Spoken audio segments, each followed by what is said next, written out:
the thyroid is the master gland of the organ. I mean, of the endocrine system. It's the master endocrine gland. You can't live without it. Once this is gone, you have to be on medication for the rest of your life if you lose the full thyroid. It controls your weight loss, your weight gain, your hair growth, your hair loss, your cholesterol, your fertility, your pooping, diarrhea, constipation, hair, skin, everything, eyelashes falling out, eyebrows falling out. It controls everything.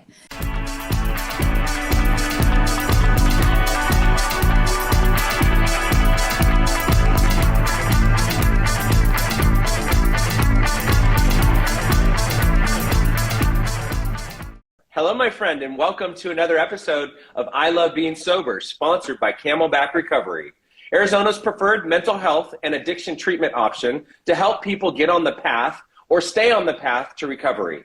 If that's you or someone you know, then you're in the right place.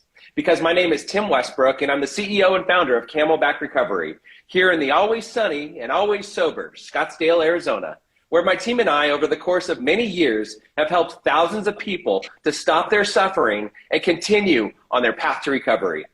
The purpose of this podcast is to come clean with all of the misinformation that's out there about recovery, addiction treatment, mental illness, and the strategies to live a kick-ass sober life. Actually, to thrive in life, not just a sober life, to thrive in life. Visit camelbackrecovery.com to learn more about our treatment strategies for alcoholism, drug addiction, or mental illness. And we even offer recovery coaching so that you can enjoy the freedom and happiness you've always searched for. Today, I'm here with Dani Williamson MSN FNP, and we are going to talk about inflammation, thyroid issues, gut health, and hormones. Dani owns Integrative Family Medicine and Wild and Wellness Emporium in Franklin, Tennessee. She focuses on gut health, autoimmune thyroid, Hashimoto's thyroiditis is her passion, and hormone and adrenal health with her patients. Her approach embodies a physical, emotional, mental, and spiritual process to healing. Dani is a graduate of Vanderbilt University School of Nursing, Nurse Midwifery, and Family Nurse Practitioner program. She is on the board of Middle Tennessee chapter of the American Foundation for Suicide Prevention and believes strongly in addressing issues of adverse childhood trauma and its relation to overall long-term health conditions. She's also the author of Wild and Well, Dani, 6 Common Sense Steps to Radical Healing. I have the book. It's not here, but it's there. You have the book. I have the book, but it's not I know. I started reading it. However, it showed up on my doorstep yesterday, so I haven't gotten very far. Okay. Dani, welcome to the show. I'm so glad to have you here. I'm so excited, Tim. This is going to be fun. This is going to be a wild ride. Hang on, guys, because we're gonna share some things. Yes, I'm so excited. I'm so excited about this. And we met at Bo Easton's Warrior Mastermind, and I shared with you my thyroid issues, and my adrenals were shot, and I have a longevity health doctor that I've been seeing, and a holistic urgent care. I mean, so I've got lots of doctors that I see, and everybody's got their opinion. And, I've done Ironman a couple of times. And I remember when my adrenals were shot, my first doctor, Dr. Brian Glick, he said, well, you need to cut down on your exercise. Yes. And I was training for Ironman. I'm like, well, that's not going to happen because, I got stuff I got to do. I got to do Ironman. And then I started seeing Rebecca Miller at Holistic Urgent Care in Scottsdale. And she said, your thyroid's not functioning 100%. So let me put you on this. I think she put me on Armor. So we're gonna get to all of that. But first off, what is an MSN FNP? Well, I'm a nurse practitioner, master's of science in nursing, family nurse practitioner, certified nurse midwife. I don't know. I should be a brain surgeon. I've been in school so long.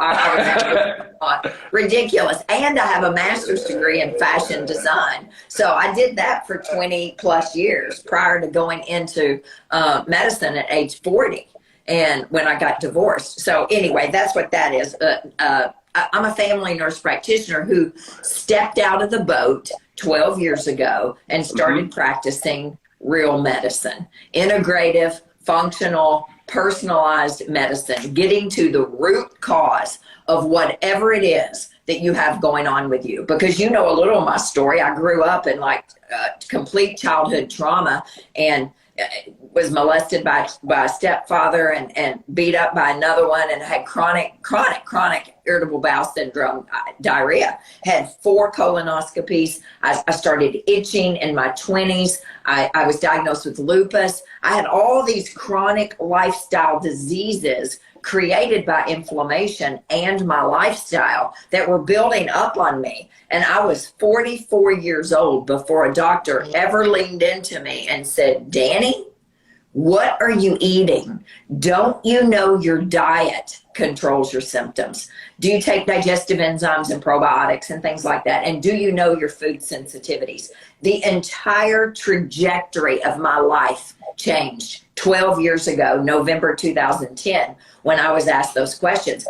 And now I've helped thousands of men and women change the trajectory of their life, but not only their life, their children's lives and their grandchildren's lives, by changing the generational trajectory of their life, by addressing childhood trauma and decreasing systemic inflammation in your body. Because the root cause of all of this, migraine headaches, joint pain, anxiety, depression, high blood pressure, high cholesterol, the root cause of all of that, we know this, is inflammation. And when you reduce or decrease or eliminate the chronic inflammation, your entire world starts to turn around. I am living proof you can turn off autoimmune disease and chronic lifestyle diseases, the diseases that are turned on by your lifestyle and turned off by your lifestyle. Because none of us, very few of us, some people were born sick, but rarely is someone born with irritable bowel syndrome. Never heard of it. I've been doing this a long time. Nobody's born with migraine headaches or high blood pressure or high cholesterol. As a rule, they're not. We turn those on. And you know, just like I know, what you turn on, you can turn off. No one's born an addict, right? We turn that, well, some would say that it's genetic and true. However, true, and there are some. The other school of thought is that it all goes back to trauma. It all goes back to trauma, because the addiction is the solution to the pain. So whatever it is that someone is trying to numb out, cover up, and the addiction can be, you know, in an addiction, a definition of an addiction is anything that you can't stop and it causes negative consequences. Yes. And so that's overeating, drugs, alcohol, gambling. There's a lot. Workaholism, all of it. And sure. It's all just a solution. It's all a solution. I would say that my personality has been excessive ever since I was a child. Ever since I can remember. Yeah, I believe that about you. Yeah. I didn't know you when you were a child. Right. Well, okay, so now, I'm sorry, go ahead. Well, you and I are living proof. You can turn off or dial back or control anything that you've turned on. We're proof of that. It's not easy. It's not easy. Right. It's simple. No, it takes but work. It's not easy. It's simple. I love that. It's in the thing that they say about AA. It's a simple program. It's like, it's not difficult. You just have to take these simple steps, do these simple things. Yes. And it's like, if people want what you have, if people want what I have, they have to do what I do or do what you did. Yes. And that's it. And I can tell you, like, I when I first met you, you look great. And I would never guess that you were 12 years ago a disaster, and just like, I would never guess that. Yeah, I feel better at 56 than I ever did at 46 or 36. I'm almost 57, but it took a lot of work, and it's every day, right? You have to die to the Krispy Kreme or the Chick-fil-A or the McDonald's or whatever. Whatever your poison is, right? Every single day. I'm not driving in to Chick-fil-A, right? For a sandwich that has 51 ingredients in it. 51. That's funny. I got an email yesterday from somebody. They said, hey, can I talk to you about my program over, I'll send you Chick-fil-A. I'm like, does he know who he's sending an email to? I would never, I wouldn't eat Chick-fil-A. I mean, like, you know, people love Chick-fil-A. I hear people talk about Chick-fil-A all the time, but keep talking. Sorry. It was just kind of comical. I mean, it was just one of those random emails, and I just happened to open it, and he said, "Hey, up for lunch?" And I opened this thing, and it was a virtual. He was proposing a virtual meeting. I'll send you lunch. I'll send you Chick-fil-A. And I'm like, when I delete. That was kind of funny. Well, if you don't, and we'll get off on this because this is about inflammation, right? If you don't think the food industry, which is where all of this starts, right, is about inflammation, is about addiction, you are sadly mistaken. I guarantee you right now, in Franklin, Tennessee at 11:13 in the morning, there's a line around Chick-fil-A, and there's one in Scottsdale. There's a line around Scottsdale Chick-fil-A, Park City, Utah, Destin, Florida, New York City. That is about addiction. There's a line around McDonald's right now. There's a line to get into Cracker Barrel right now, or Olive Garden, or whatever. If you don't think that their entire mission is about addiction, you're sadly mistaken. I mean, sadly mistaken. And oh, it's maddening to me. You know, there's a reason people drive through 3 or 4 or 5 times a week. That's addiction.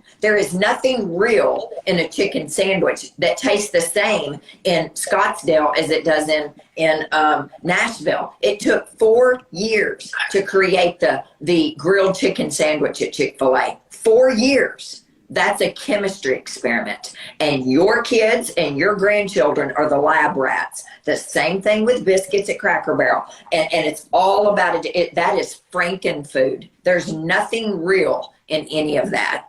If you cooked a chicken sandwich, it'd be totally different than mine. And every time we cooked it, it'd be different. Not when it's a chemistry experiment. Well, you know, it's funny. I'm sitting here thinking about, so when I went to Europe in 2006, I remember we would go to the day that we traveled was McDonald's Day. So train day was McDonald's Day, and I would always get a Big Mac and French fries because that was familiar. It was the same everywhere around the world. Yes. And, yes. I mean, even because it's a formula. It's a chemistry experiment. It is preserved Frankenfood. And people are probably like, click, done, out of here. You've just offended me. But I'm sorry. You know, we are sicker. We are unhealthier. We are more addicted. We are in a bad shape right now. And if you don't heal the gut and start eating one ingredient food, fruits, vegetables, nuts, seeds, fish, chicken, lamb, turkey, those are one ingredient foods, not packaged, processed in a bag, a box, a can, a tube, a roll. One ingredient food. We're not ever going to get and live the life that we were designed to live. We're not. We're just not. You know, another thing that I'm thinking of as we're talking, and I think we'll get to this later, is community and the people that you spend your time with. And I know, and I've thought about this, the people that I hang out with don't go to Cane's, they don't go to Chick-fil-A, they don't go to McDonald's, they don't go to Del Taco, they don't, like, the people that it's just like, those are the people I surround myself with, because my life is, like, I'm into health and wellness and fitness and taking care of myself and not having inflammation and being happy. And I know that the foods that make me happy, to your point, are whole foods. You bet.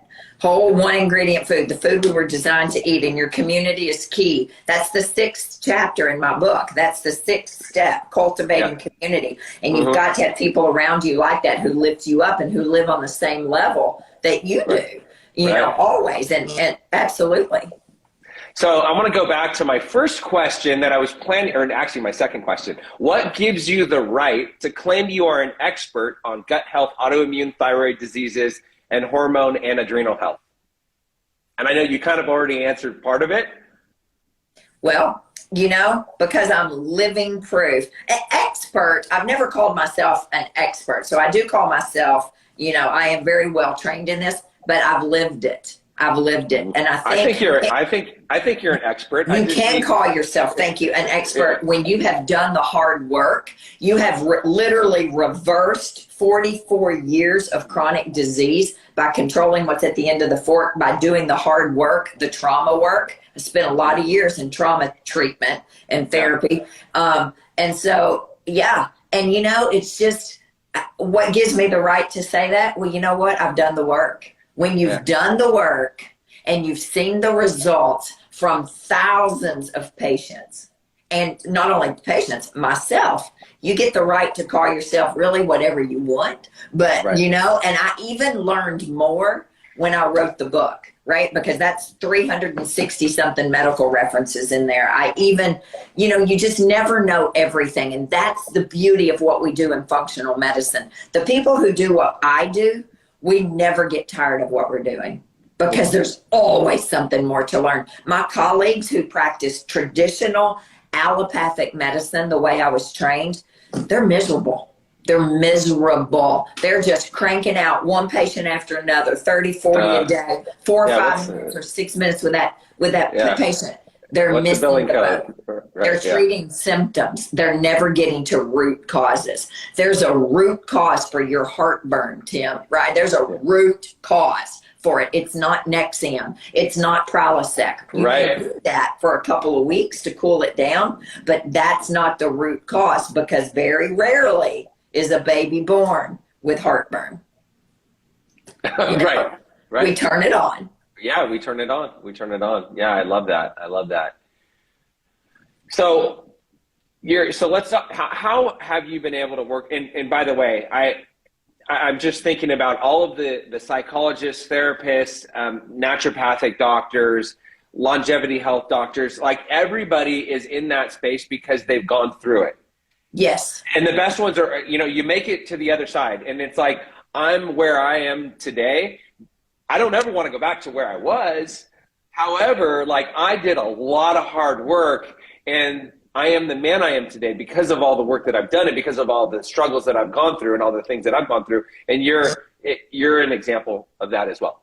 That's exactly right. And just like I said, I'll never go back to living how I did, 12 years ago. There's not enough gluten in the world to make me go back to feeling that joint pain and that fatigue and that depression that I felt 12 years ago. And I lived like that my whole life, not knowing that that wasn't normal. I thought that was normal. That's the thing about this. And I don't know enough about addiction to know, but with chronic lifestyle diseases, it happens slowly. And so it's like simmering and you never realize, and it just builds and builds and builds as you slowly get more fatigued or more headaches or more, more joint pain. You just don't realize. And then it's like, oh, gosh, I'm 30 years old and I feel like I'm 80, and you just don't realize that's not normal. But it's not normal to hurt. It's not normal to not be able to poop. It's not normal to not sleep. It's not normal to have heart palpitations when you go out in public, right? It's not normal to have joint pain or, you stand up and you can't move. None of that is normal. Who said that stuff is normal? It's maddening to me. And it's inflammation. And when you decrease the inflammation in your body systemically, everything starts to heal. So you've gone through lots of trauma. How were you able to work through your trauma? Well, I just white knuckled it for years because I grew up in a family that never addressed it. When my stepfather molested me, I was in 3rd or 4th grade. I mean, I was a baby and literally swept under the rug, never mentioned again. My stepfather nearly choked me to death, my second stepfather, my senior year. Nobody said a word. Nobody has even mentioned it, right? So you just buckle down and do what you need to do. And then when I became an adult and got divorced and all that, and I started doing a ton of EMDR. I went to Onsite. I don't know if you're familiar with Onsite. I am. Yep. It is world renowned, and I spent a week there 4 years ago at 52, and that turned my entire world around. that 12 hours a day of experiential therapy. Oh Yeah. my Lord, that's the hardest thing I've ever done. I've done a lot of work. And I feel really good about it. I can talk about it now. You know, Bo talks about you can't share that kind of trauma in your life until you're ready. You know, because you can't. I can share it now with confidence, and it's in the rear view mirror, but it's a part of my present, because every time I share, I grew up in a shithole of chaos. I cannot tell you how many people reach out to me and say, "Me too. So did I. I grew up in a shithole of chaos," and nobody talks about it.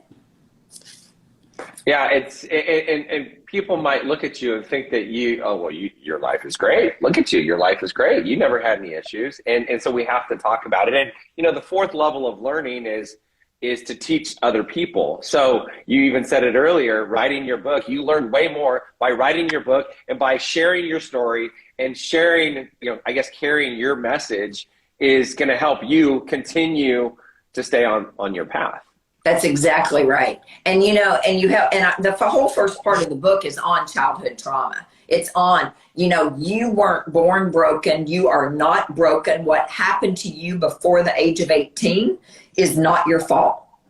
And, we have to work through that. You have to get through that hard work. And this whole book is on, the whole first part is like I said, on trauma and reversing that generational BS that continues in families. And I hope that I've broken it. My grandfather died by suicide. My mom attempted suicide multiple times. I was going to drive off the foot of Broadway in Paducah, Kentucky one morning, and my kids walked in there and stopped that. Thank goodness. And, I am breaking that. I pray to God my kids don't, struggle with what I struggled with.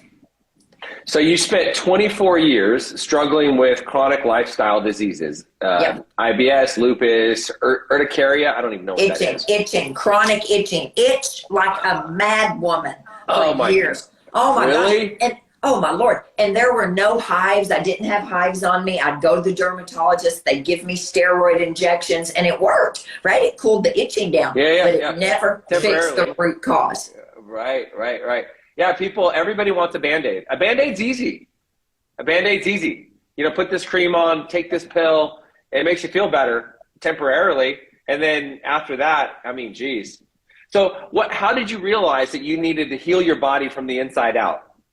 12 years ago, when Dr. Dan Kalb looked at me, I was working there at his clinic, and he said, and then I said, I got my food sensitivity results back, and I said, I'm not doing this. I've got 29 foods on here. Eggs are number one. I don't have any money. I feed everybody eggs in my family because eggs are perfect protein. And anyway, he looked at me and he said, if you're going to work here, you're going to walk the walk. And you're asking your patients to give up gluten and dairy and eggs and sugar. You're going to do it. It changed my entire world when I did it. It's the hardest thing I ever did was change my diet. We are so emotionally connected to food. Yeah. It's not funny. Everything we do revolves around food. Our community events, right? Weddings, deaths, babies, birthdays, friends, everything revolves around food. But now my friends, for the most part, my friends are on board with how I eat, which is gluten and dairy free. And it was a process, just like you. We didn't immediately rip the Band-Aid off, but the minute when you realize one morning you wake up and you say, my hands don't hurt anymore, or I haven't had diarrhea 3 times today after eating, man, and you're like, holy cow, I haven't had gluten in a week. And then you challenge it back in and you're like, completely locked up and on the toilet. It's not rocket science. And here's the thing, Tim, you know this, your body wants to be 100%. It doesn't take long to reverse the ship. Yeah. But you've got to give it what it needs. And I'm sitting here thinking about my friend Joe Polish. He used to have a sticky note on his refrigerator that said, nothing tastes as good as being healthy feels. Exactly right. And that's it. It's the temporary fix. We are emotionally connected to food, And it's, I mean, sometimes it's kind of, until you learn how to eat, it takes some work. I mean, well, it takes some work. you and I had dinner together, what, 3 weeks ago, and you guys ate. I mean, but it was funny at the table, all of us there. One was a vegan and gluten free, and he wasn't going to budge for any amount of money, right? I'm gluten free and dairy free. I could not eat that gnocchi they brought out there with that cheese on it, but there were 7 of us. I mean, you know, and it was really interesting. It's interesting watching how people sometimes, oh, okay, give it to me. You know, I can't, it's going to have to be something spectacular for me to say, give me the gluten. Yeah. You know? Yeah. Yeah. Well, I mean, speaking to that gnocchi, I mean, the gnocchi looked delicious and it tasted, and I was like, yeah, I'll have that. I'm not super hardcore. I mean, for the most part, I eat super clean and I take care of myself. However, I'm not super strict, and I ate some of that gnocchi, and my whole nose, I got all stuffed up like that so quickly. I was like, whoa. I mean, so for me, it's a good reminder every once in a while to kind of veer off the path. That's right. And you can't be perfect all the time. There was one perfect person, I believe, and it was not me, for darn sure. It's not Dani Williamson. But sometimes too, you know, you gotta just weigh the risks and benefits of stuff. But when you start bringing down systemic inflammation from the head to the feet, everything in your body starts to turn around. Yeah. It's just like your thyroid. Yeah, I mean, I hear people that, you know, I see people walking around like, oh, my back hurts, and it's like it's always inflammation. They don't realize it. They don't realize it, but it's always information. Okay, so now let's talk about my thyroid, as you just brought that up. Okay, so we originally started having this conversation because I went and saw Brian Glick, Longevity Health Institute in Scottsdale, and I had adrenal fatigue. I don't remember his. I mean, basically, he was like, you need to decrease the amount of exercise that you do.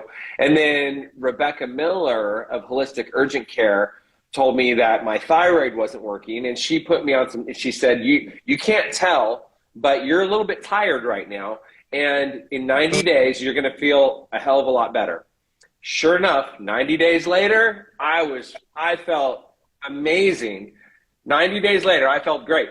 And then I remember seeing Dr. Peter Martoni, and he's looking at my Oura Ring stats, and he's looking at my sleep. He's like, you're not sleeping enough. I'm like, what do you mean? I feel great. He said, well, you might feel great, but I'm telling you, I've looked at thousands of results. You're not sleeping enough. and I said, well, you know, I feel great, and, you know, whatever. And I was getting about 6 hours a night, plus or minus. And then it came out that I was taking thyroid. And he said, see, you're not supposed to be taking thyroid. The thyroid, like, that's a temporary fix. It's not supposed to be long-term. So what would your approach have been to diagnosing my issues? Well, I can't remember what your original TSH, your thyroid stimulating hormone level was, and your T3 and T4. If in fact you weren't truly hypothyroid, right? Like your thyroid wasn't working.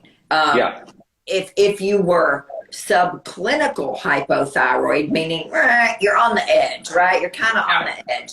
And they gave you thyroid medicine, which we do. That is definitely a short-term thing, right? We do that short-term, kind of kickstart, and then put some supplements in there, things like selenium that help your thyroid work better, or ashwagandha. I mean, it's different for everyone. But so that would have been my approach, is that we get, because the gut affects the adrenals, right? Mm-hmm. The adrenals affect the thyroid. The thyroid affects the hormones. It works from the basement up. So giving a patient thyroid medicine that's subclinical, right? I mean, a full-blown hypothyroid patient, the thyroid's not working. They're laid out like this. They've gained 40 pounds. Their hair's falling out. They're dry skin. You got to give them medicine. You start there, and then you work backwards with stuff. You know, it would have been nice to have worked on your adrenals first, and then maybe your thyroid would kick into gear. Right. You know, but everybody's different. I can't remember. Are you still on thyroid medicine? I'm on Armor, and I'm taking, and so I'm seeing Dr. Mike Major who's here in my locally, and he has me taking the Armor, which is the T3, along with the glandular, and the goal is to get me off of the thyroid. And I don't remember. I think he wants me to start doing like one on, one off. So you know, patients, we wean patients off of thyroid medicine all the time. It's not easy. It's not easy because the thyroid is the master gland of the organ. I mean, of the endocrine system. It's the master endocrine gland. You can't live without it. Once this is gone, you have to be on medication for the rest of your life if you lose the full thyroid. It controls your weight loss, your weight gain, your hair growth, your hair loss, your cholesterol, your fertility, your pooping, diarrhea, constipation, hair, skin, everything, eyelashes falling out, eyebrows falling out. It controls everything. So you have to treat it well, and you have to protect it with all your life. And if you have to take thyroid medicine, you know, you have to know how to take thyroid medicine, because you don't just take it with all of your other supplements, right? It has to be taken specifically 4 hours away from iron and calcium and dairy and soy and lots of things, magnesium. It doesn't play in anybody else's sandbox. Thyroid wants to be right by itself, thyroid medicine. So my understanding is that thyroid med, I need to take it 30 minutes before I take anything else. So I take it first thing in the morning, and then in about 30 minutes, I'll have coffee, typically with MCT oil and grass-fed butter. Is 30 minutes enough time? But you just mentioned a bunch of other things that I wasn't even aware of. I will send you the true protocol. Yeah, the true protocol, and it's on the info, but nobody ever gets it. That butter is calcium, so it's supposed to be 4 hours away from your thyroid medicine. Anything with calcium, anything with dairy, anything has to be 4 hours away. All iron products or iron, anything with iron, magnesium, soy, grapefruits, walnuts, oat milk. Oat milk will bind to thyroid and make it go hypothyroid like you've never seen. Proton pump inhibitors, Nexium, Prilosec, things like that, 4 hours away. Tums, 4 hours away. And that's the guideline. Okay. I don't take most of that stuff, but yeah.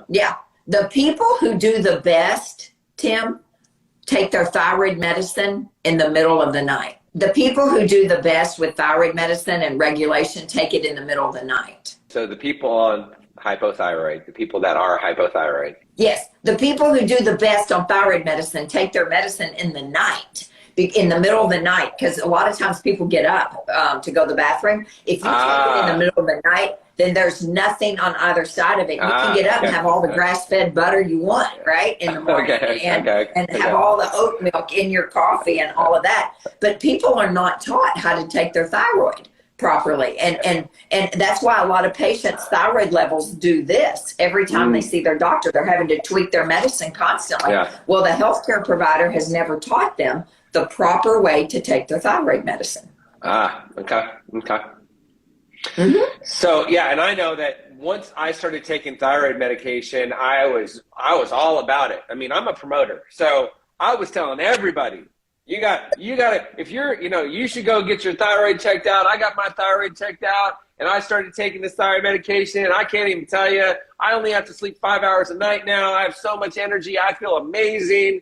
And however, and then Dr. Peter Martoni says, no, you're definitely not sleeping enough. He said, I don't sleep enough either, but I'm telling you, you don't sleep enough.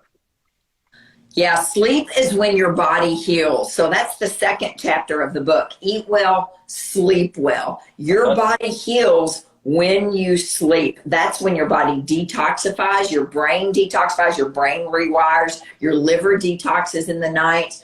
Everything happens in the night. And if you're not sleeping enough, or you're not sleeping well, you are never going to eat well. You for sure are not going to poop well or move well, right? Because you're tired. It all revolves around sleep. Sleep Sleep is right there with diet. It's right there at the very top with diet. And if your bedroom is junked up and full of electromagnetic fields and your cell phone is right there beside your head, God forbid, no, and your computer's in there and the TV's in there and the wireless router's in there, and you're sleeping on top of a sleep number bed that costs $10,000, that's nothing but electricity. You're literally sleeping on a minefield of electricity all through your body all night long.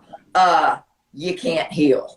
Your bedroom needs to be a sanctuary, and when the bed is for sleep and sex only, and if you're not doing one or the two in it, you better get out of it. Get out of it, and make that bedroom clean, and you go in that bed at night and you just sleep and heal and detox. It's key. It's key.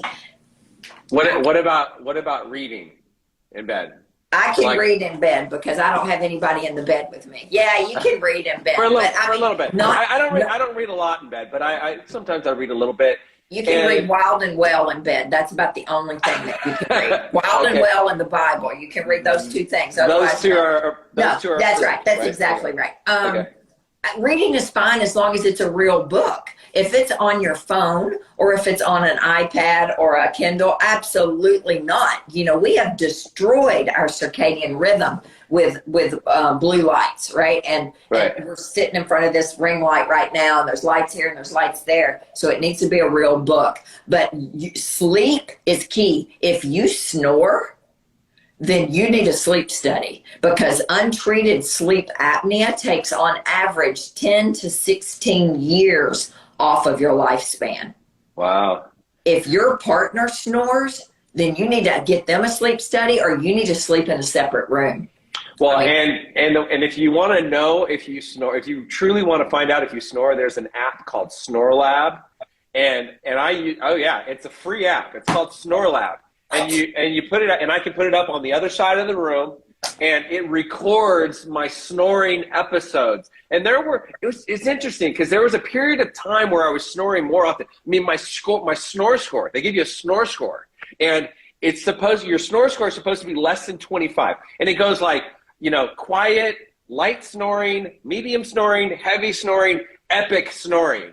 And if you're doing the epic, and you can hit play and you can listen to your snoring episodes, and it shows, it's on a little graph. And so you go to the epic one, it's like dark red, and you hit it, and it's kind of embarrassing. I mean, I'm like, oh my God, that's, so if you're sleeping by yourself and then you want to eventually sleep with somebody else, you might want to get the SnoreLab to find out if you snore, because it's kind of embarrassing. It's good. It's a really good app. SnoreLab. Okay, I just wrote it down in my Sleep Well chapter here. I'm gonna check that out. Snoring. I have a good friend who's a pulmonologist. He owns a sleep lab here in town. If you snore, you may not have sleep apnea, but there's a 90% chance that you do. And when you have sleep apnea, you can never heal the inflammation. You can't, because you're depriving your body from oxygen, and your brain from oxygen, and every cell in the body from oxygen. So I am adamant, and if your doctor is not asking you, or your nurse is not asking you about, do you snore, then you need to find a new provider, because that is huge. That is one of the biggest ones right there for decreasing inflammation. And I can tell you also, so with the app, I know, like, if I eat dairy, for example, I snore. I mean, there's some foods that I eat that I'll snore more. Or if I'm more tired, like if I haven't slept for a couple nights previously, like, my snore score is through the roof. Have you had a sleep study? No. What is wrong with you? I'm going to text you every week until you get a sleep study. I've been planning on it. My sleep score is pretty good. I use my Oura Ring, and I get lots of deep sleep and lots of REM sleep. But I am trying to get more sleep. Okay, so in your opinion, because it's like some people only need 5 or 6 hours of sleep, and some people need 8 to 10 hours of sleep. Do people truly need different amounts of sleep?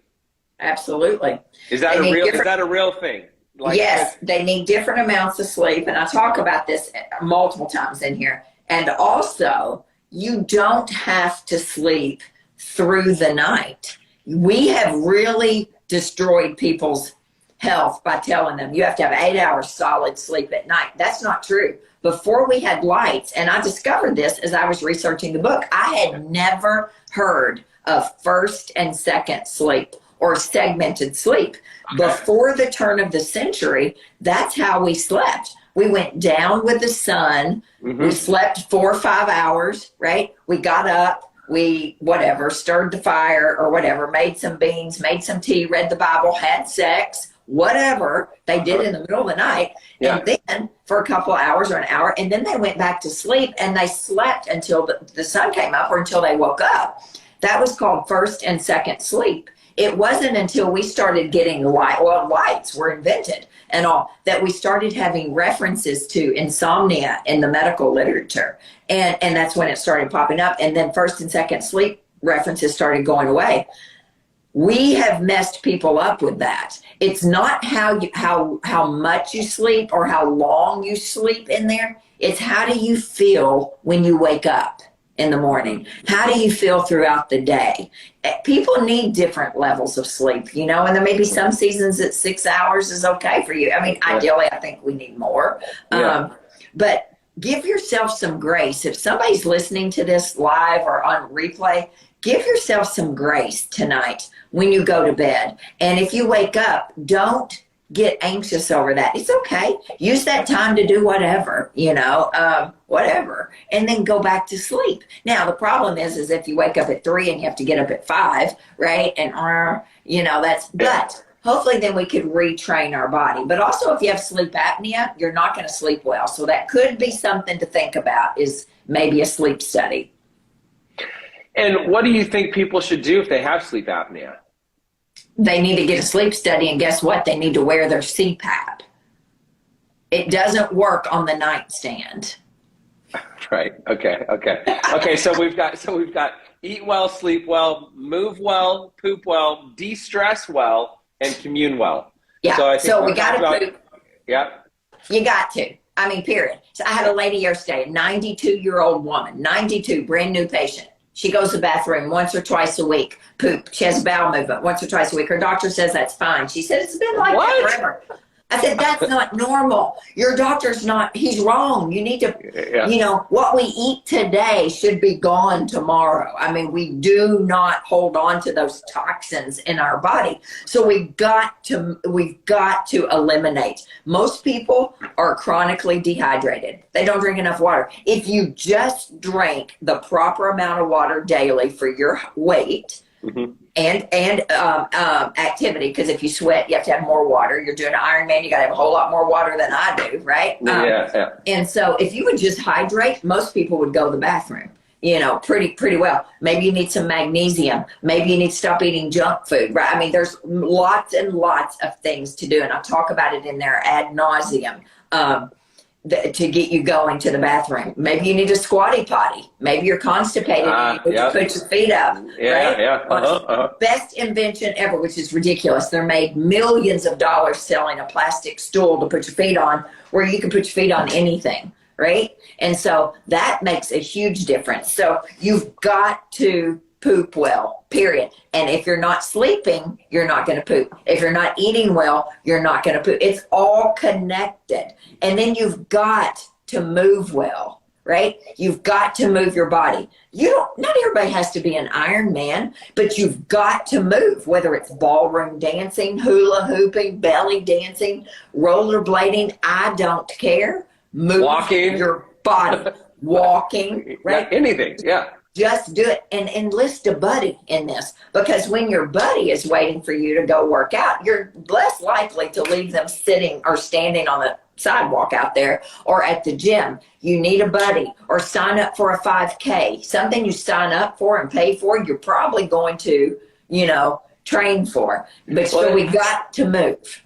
Yeah, and one of the things that I'm big on is having some sort of an activity or a goal. It's kind of like I call it like a passion project. It's not necessarily a passion project, but for me, it's going to be Ironman. It's going to be rim to rim to rim at the Grand Canyon. It's going to be doing a half marathon. It's going to be doing something like that. That's my goal. That's my passion project. I have something. I enlist other people that I'm doing it with. So that, like, that's kind of my thing that makes it fun. Because if people are just like, oh, I got to walk today. Oh, I got to go to the gym today. Oh, I got to go to the gym today. It kind of gets old, in my opinion, anyways. And it's almost like white knuckling it. You're just like, oh, I got to go to the gym today. I got to go to the gym today. I got to go to the gym today. Like, why are you going to the gym? I mean, ultimately, we all want to live our best life. That's why we're going. But if you've got something that you're focused on, it's going to be much easier, in my opinion. That's right. Get yourself involved in something like that. So it's key. You got to move your body. We are designed to move. We're sitting. Anything while you're cooking. Do some push-ups on the counter, right? Do some squats while you're brushing your teeth. Make your activity during the day. If you've got 4 little kids and you can't, get out, then just work it into your lifestyle until you do have the freedom to be able to get out there and move. Give yourself grace. Or you can get yourself a rebounder. I love a rebounder. Do you know 5 minutes of rebounding is worth 20 minutes of jogging? 5 minutes. Rebound. 5 minutes. Right. I love it. You're moving that lymph. You're moving all that lymph system through your head and your armpits and everything where all your lymph nodes are, right? That is recirculating your lymph, decreasing chronic inflammation. It's one of my favorite things. I have one in my exam room, and I make people jump on it. I actually just ordered one for my clinic. So it's there for clients, it's there for staff, it's there for everybody. So everybody gets to hop on the rebounder. Yep. You got to eat well, sleep well, move well, poop well, de-stress well. It's key. Talk about de-stressing well. Because I can tell you that when I was having my adrenal issues, my adrenal fatigue, it wasn't my first year, it was my second year, and I had a lot going on. And I was stressed out. I was stressed out above all of the other physical activities that I was doing. So talk about de-stressing well. Yeah, it's key, right? When you are under stress, your inflammation levels go through the roof. We all have stress, right? But I am a big believer that we have to fill our vessel. We are a nation of empty vessels. We have nothing left. We're pouring from an empty vessel. There's nothing there. We have the right to fill our vessel up. As women, and I'm going to speak as women right this second on this, we are so overcommitted, scheduled, over everything. We've got the kids, we've got the job, we've got the husband or the wife, or all those things going on, and we have no room for ourselves, and you got to have your self-care. Well, here's where we got to start. We've got to start building our self-care into our life. If you have a bad husband or a bad wife or a horrible job, or your family is sucking the life out of you, guess what? You have the right to say, we have the right to get out of all of it. You have the right to leave that spouse. If you're in an abusive marriage, I'm not promoting divorce, but I was in a verbally and emotionally abusive marriage. I left. I was 8 years ago this week, I was in a job that was nearly killing me. Guess what? I gave my notice and opened my own practice 3 weeks later. We have the right to tell our family, no more. I'm not doing this anymore. You're not going to do this to me anymore. We teach people how to treat us. And I'm telling you, we have got so much stress in the world right now. The pandemic, I'm on the board for the American Foundation for Suicide Prevention. Suicide phone calls to suicide crisis lines are up 800%. Wow. The fastest growing rate of suicide is age 10 to 24. Fastest growing rate. Stress is killing us. And you have to figure out how to automate, eliminate, and delegate everything out of your life.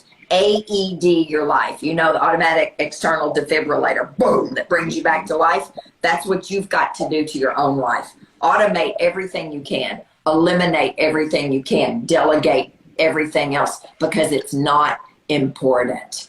Build some margin in your life, some breathing room in your life. As women, We are not the head of the household, unless you're me. I am, because I'm single, and there you go. But if you're married with a family and all that, technically you're not the head of the household, right?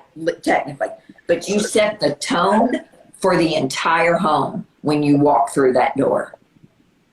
And when you are angry and stressed and overcommitted, the entire family picks up on it. I know. I lived with a mom like this, and I was a mother like this for years, and I regret it. I regret it. We have the right to say no. To say no. Focus on your family. Focus on you. All that other stuff is bullshit out there. And if you keep committing to it, then you need to look inside yourself deeply and say, what is wrong in here that I keep with all this extraneous stuff to ignore and to avoid whatever's really happening here. Well, you know, what I'm thinking about as you're talking is, life is easy if you live it the hard way and hard if you live it the easy way. Yes. And I love that. And I think about having hard conversations. And before I got clean and sober, before I did the work, as they say, I didn't want to have hard conversations. It was easier to just to not deal with things. It's easier. The path of least resistance is to do what you always did and not deal with it. Go get high, go get wasted. Just like push it off. Do something different.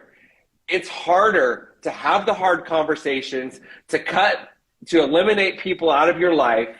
It's harder right now. It seems harder. It's really not harder. No.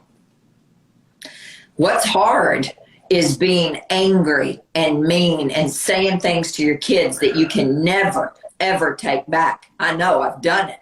What's hard is being on the verge of tears every day or breaking down every day. I mean, that's hard. What's hard is getting another diagnosis, of lupus or fibro or something, because we have not set margin in our life.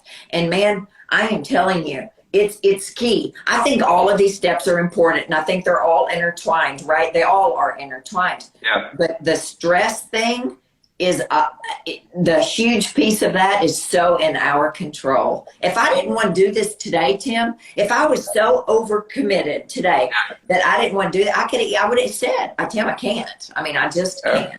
Right. And we would have rescheduled it when I was free, or we wouldn't have. I mean, it's business. It's not personal. It's taking care of yourself. And when you start to take care of yourself, if you believe in Jesus, and I do, I mean, a lot of people don't, but I do. He says you're worthy. You are worthy to be 150%. Where did we go wrong to think that what happened in our lives to where we don't take care of ourselves?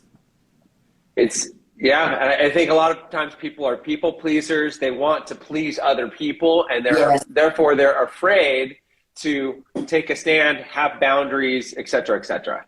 That's right. And if you don't want to host Thanksgiving this year, ladies and gentlemen, then don't do it. Don't do it. Well, we've done it like this for 20 years, Dani. So, I mean, I don't give them any slack in the office, right? I'm like, so do you enjoy it? No, I don't enjoy it, because everybody's griping and carrying on. Nobody's happy. Then don't do it. Don't do it. Let somebody else do it. Give yourself the freedom of that. Yeah, people are going to go, what? Who cares? Yeah. Who cares? I mean, so you got to. It's none of my business what other people think about me. No. What's most important is that I'm taking care of myself, and I am of service, and I am helping other people. But I got to take care of myself first before I can take care of other people, before I can be the man that I want to be. That's right. And that's that whole filling your vessel thing up, putting your oxygen mask on first. We don't do that to take care of everybody else, right? When we do that because we're worthy to take care of ourselves and be 100%. And when we are 100% and that vessel's full, it's the overflow that everyone gets the benefit of. We are happy, healthy, and whole, emotionally, spiritually, mentally, sexually, physically, all those things. And then everyone else benefits from that. It's fascinating how that ripple out effect works. Yeah. And it's like the people that we're around. It's like the energy that we put off. Yes. It ends up being a beautiful thing. And not to mention, you start attracting different people. Bingo. Yes, you do.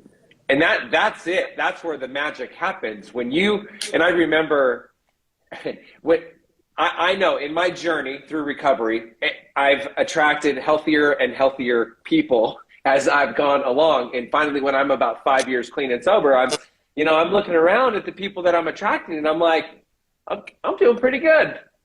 I'm doing pretty good. It is. You're not attracting the soul suckers in your life anymore. And you stop attracting those people, and when you start to set your boundaries with the ones that are still left in your life, man, things start to turn around. I mean, I'm not having any soul suckers in my life anymore. Forget it. Whether it's family or friends, not doing it. I am too valuable to live under that kind of stress and that kind of turmoil. I'm not doing it. I spent a lot of decades doing it. So, and you don't have to live that way either, you guys that are listening. It's not easy. No, it's simple. It's not easy. It's simple. It might not be easy, but it's... Take care of yourself, right? Yeah. So you got to eat well, sleep well, move well, poop well, de-stress well, and you've got to commune well. Okay, so talk about commune well. Community is key on so many levels, right? We need it. We've been taught about community for years.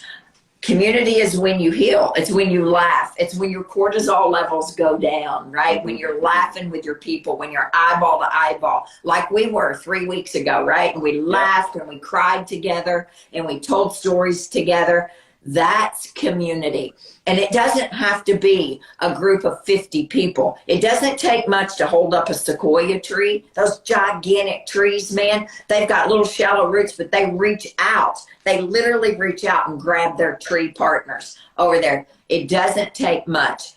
You don't need a bunch of friends. You need a couple of close people, but you also can cultivate your own community. Go join a meetup group. Do something. We are the loneliest society we have ever been. And COVID didn't help that, right? Because we socially isolated. What in the world is that? Socially, you can't socially isolate. There's nothing social about isolation. And so we're not designed to live in isolation. We are designed we're tribe people. We're pack people. And some people are like, oh, my daughter's like, oh, I don't like people. Yes, we do. We love people, and everybody loves eyeball to eyeball, and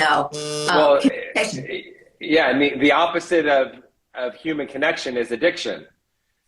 Yes. Like we gotta be connected. We gotta be connected. The other thing, there was a study, I don't know where this study came from, and I don't remember where I heard it from, but people that have more communities are happier. Okay, so yeah, more communities is associated with happiness. And I think about my life, and it's like, I've got the F45 community, I've got the optimized community, I've got the yoga community, I've got the 12-step community, I've got my work community, I've got all these different communities, and there's a little bit of crossover, but I'll tell you what, it's like, I love it. And I'm an introvert. I do need time to myself. However, I also need to connect with other people and be around other people. Me too. I started a neighborhood cookout. I've always been the one in my entire life who's the cultivator, because I grew up in such chaos. And I'm an only child. My mom is an only child. So I was always the one who brought people into my world, not that world, but you know what I mean, just my world. I started a neighborhood cookout here during COVID. Yeah. No, we all know our neighbors, but nobody knew each other. But we do now, because we meet on Saturdays, that we're all around, and we cook out only with charcoal, so that we are slow cooking out there. I love it. And I am a grill master, man. I am telling you now, I can cook. But anything, get 3 or 4 of your friends if you have them and go for a walk or something. Community is key. And somebody mentioned the Bible study here. Jesus knew about community. He had 12 flawed human beings that were his people all around him. Man, they were his tribe. They were his go-to. And then inside that community, he had a tighter community. And then he even narrowed it down to like 2 or 3. But he also needed time away from his community. He would put some water between he and his community and his tribe, because you need to refill up alone as well. It's key. Community is key. And you can create whatever it is. You can create your family, from your community. Family doesn't have to be your blood people. In fact, sometimes better. Yeah. Right. Right. So, okay. It's all connected. That is your wellness. Your physical stuff, Tim, is your labs and all that. That's that. But your wellness involves the emotional, the physical, the mental, the spiritual, all of those things, financial, social. And I think all of these things, and I think about when I talk with people about exercising, and a lot of times it's like, exercising. And exercising, it's not just physical, emotional, spiritual, mental, physical. It's all of those. Every single thing that we do, eat well, sleep well, move well, poop well, de-stress well, and commune well. They're all those 4 items are involved in every single one of your 6 steps. You bet. And when you get all those balls rolling pretty well it all works better together. You're going to eat better when you exercise more, right? You're going to eat better when you sleep better. When you sleep better, you're going to move better. When you sleep better, you're going to go to the bathroom better. I mean, it's all connected. You're going to be more social when you sleep better and eat better. I mean, it's just... I don't know. It's not rocket science. That's why I call it common sense, practical medicine. I mean, I'm pretty smart, and I got through school at an old age, but I'm not the biggest rocket scientist in the world, but I've got a lot of common sense, and this is common sense medicine. It's as simple as that. It is common sense, practical medicine. And if you guys are seeing healthcare providers who are not helping you with this common sense journey and asking you these questions, then you have the right to fire that healthcare provider and find one who's going to help you actually heal your body from the inside out.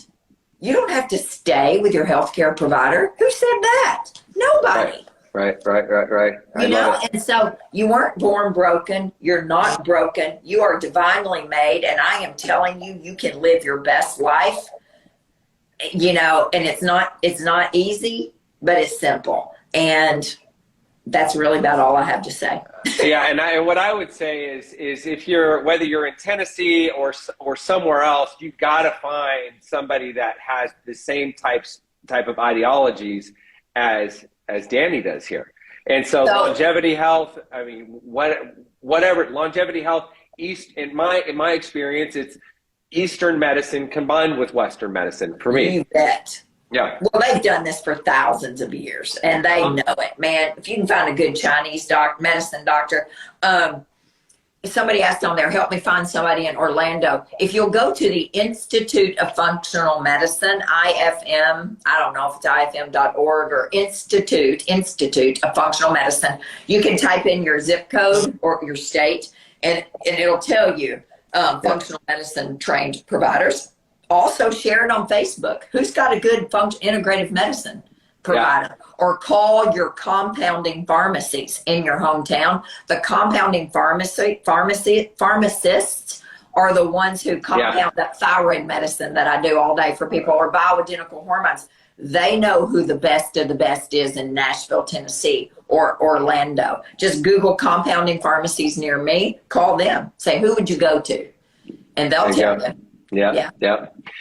Okay, so I've got a few more questions here. I know we've been going for a while. How much time do you have? I got about 5 minutes because I have to get to the office to a lunch. Okay, so what are the best foods to reduce inflammation?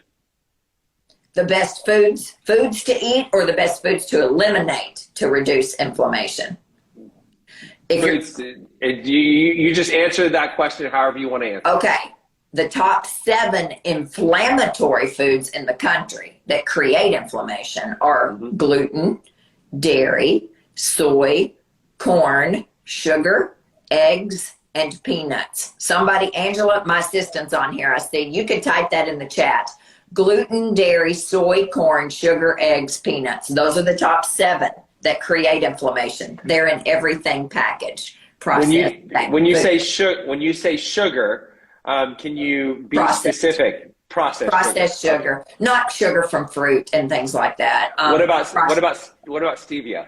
Stevia is okay if you don't have a stevia sensitivity, right? Okay. So you'd have to know. But a Mediterranean lifestyle is the #1 anti-inflammatory lifestyle, right. And that's fish and chicken and lamb and turkey and everything. Basically, it's all fresh food, and they eat dairy in the Mediterranean, right? And they'll eat eggs. They don't eat a lot of eggs, but they'll eat some eggs. But we're not eating the same dairy and eggs that they're eating in Greece and Italy and France and Portugal and all of that. We are eating processed packaged, just horrible food here.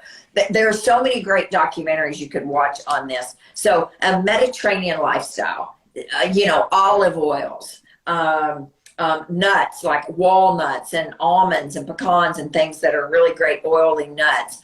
That is the best anti-inflammatory lifestyle. And people go, well, what am I going to eat for breakfast if I can't eat gluten and dairy and eggs? Well, eat like the Mediterraneans do. Eat your dinner for breakfast, or eat soup for breakfast. Eat chicken. Eat a little bit of, some ham and whatever for breakfast. And, I don't ever eat anymore. I used to. I grew up eating dessert for breakfast. Pancakes, waffles, muffins. Donuts. Donuts, all the things that raise your blood sugar, drop it down, and we crash. And we expect our children to survive and thrive in school when they're eating dessert for breakfast. They can't, neither can we. Right. Frosted Flakes. I mean, come on, really? Yeah. I know. Okay, so is there a question that you have always wanted to be asked, but the interviewer never got around to it? Well, no. Well, I don't know. I hadn't even thought about that. No. Is there a question that you wanted me to ask you today? Well, not really. You covered everything so beautifully. You asked everything that I would have asked. Tim, I don't have an answer for that. You did everything fabulous. I can't think of anything that I've never been asked, because generally, as you can tell, I have a lot of words, and I barrel it in, whatever. You just run it through. Okay, so tell me about your morning routine. Oh, let's see. I wake up really easy, and I always have, so that's a blessing for me, right? Yep. I'm at 4:50 every morning. Whether my alarm goes off or not, I'm up about 4:50, and it's the same thing every morning, right?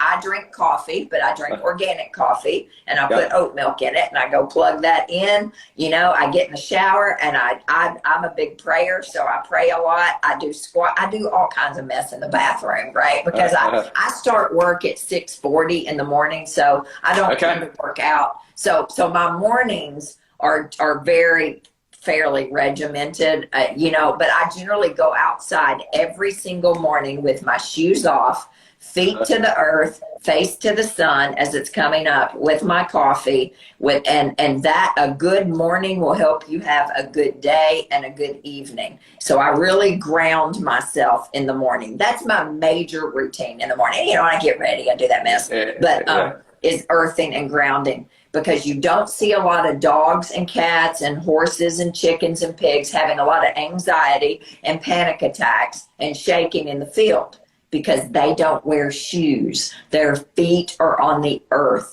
Their face is to the sun, and they get those negative ions from that earth, and their entire cortisol levels come down. And we are just like them, right? Except we wear big old shoes. So I try to stay barefoot. That's the biggest thing for me in the morning, is earthing and grounding. And I start my day that way every day. Well, most every day. I love it. And you wake up basically 2 hours before you go to work, which I'm the same. I give myself at least an hour before I have any commitments to do all the things. There's no hitting snooze and running out the door and I'm late. That doesn't happen to me. And I love the morning time, and I agree. It's my favorite time of day, Tim. It's my, that may be a question that I would have loved if somebody had asked me, that nobody's ever asked me. What's your favorite time of day? In fact, no one's ever asked me, what's your morning routine? Ever. So well, you just nailed it. There you go. it is.